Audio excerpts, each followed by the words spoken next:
Hola! Okay, now we are to one of my favorite parts of Spanish, verb conjugations. And this is the meat and potatoes, to use a kind of a expression of Spanish. It's the nitty-gritty. Español 1, capítulo 2A, lección número 3. Present tense of regular AR verbs. All right, so in Spanish, there are 3 different verb endings, and that's the last 2 letters in the verb when it's in its unconjugated or its infinitive form. You have ER, for example, comer. Now don't be confused, because in class I'm going to say verbos ER, okay? The reason that that's important is because then you have IR, but in Spanish that would be verbos IR, okay? So remember, when I'm speaking Spanish, ER, IR. And when I'm speaking English, ER, IR. So escribir is an example of an IR verb. Those are 2 of them, but the most common is the pirate verb, AR. Verbos AR verbs.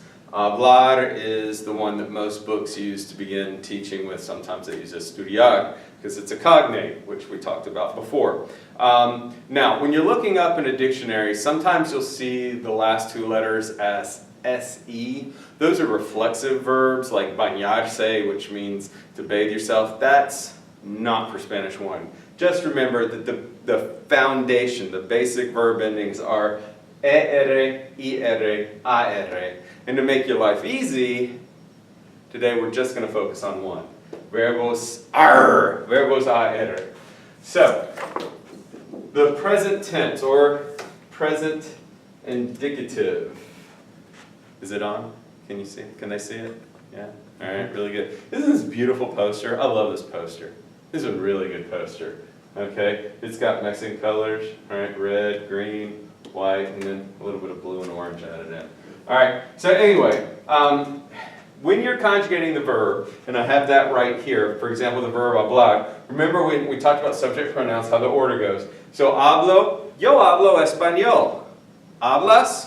Tú, I'm talking to you directly in the camera, tú hablas mucho en la clase. Ha, ha, ha, ha. Okay? Then habla, it could be usted habla, or it could be él habla. Look who's talking now. Él habla con Batman. Okay? Él habla. Okay? Or, I don't have any females in the room right now, but it could be ella habla. Maybe I'm talking about your mother. Ella habla en la casa. She talks at home. Okay? And usted. Then we get into the plural. Am I still on? Yes? Okay. Hablamos. Happy faces. I don't teach vosotros. Okay? And hablan. Alright. So what have I done? Well, what I've done is I've taken that AR and I've taken it off, and then I'm adding this ending.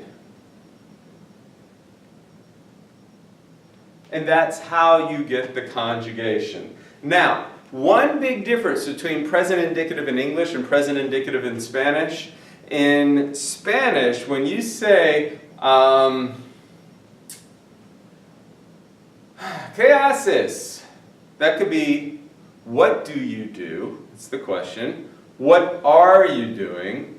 Or it could be, what are you going to do? What will you do? ¿Qué haces mañana? What are you going to do tomorrow? What will you do tomorrow? So, just know that when you hear present indicative, it's not necessarily happening in the present time. It doesn't have to be in this moment. All right, that's present progressive, okay, something in progress. It could be something that happens every day, every week, every month, every year, etc. Okay, so that's present indicative. Now, before you think, holy cow, all of this new stuff, well, we're building. Because you've already been seeing these verbs. Remember, me gusta, te gusta, and then we had a verb that followed. Follow me, camera, follow me. Do you see this big list?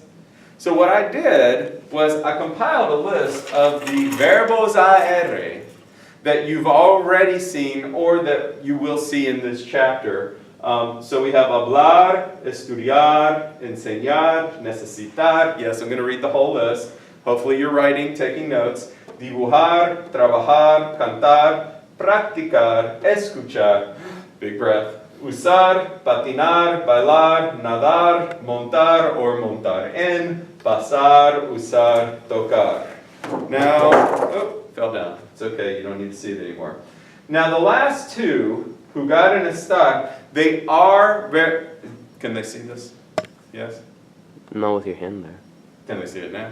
All right, so, ha ha ha. All right, jugar y estar. They are AR verbs, but they conjugate in a different way because what I've been talking about is regular AR verbs. All of this list are verbos regulares, but jugar y estar, they conjugate differently. Jugar, it's what you call a stem changing verb. Remember when you said me gusta jugar video juegos? Well, juego, the UE, that's how it conjugates, so the stem changes. And then estar, como estás, you learned that question, has an accent over the A, which isn't what you saw with the regular ones. There are irregular verbs out there, but we're going to save those for another time. That's it. Rewind this, take all the notes you want. Adios.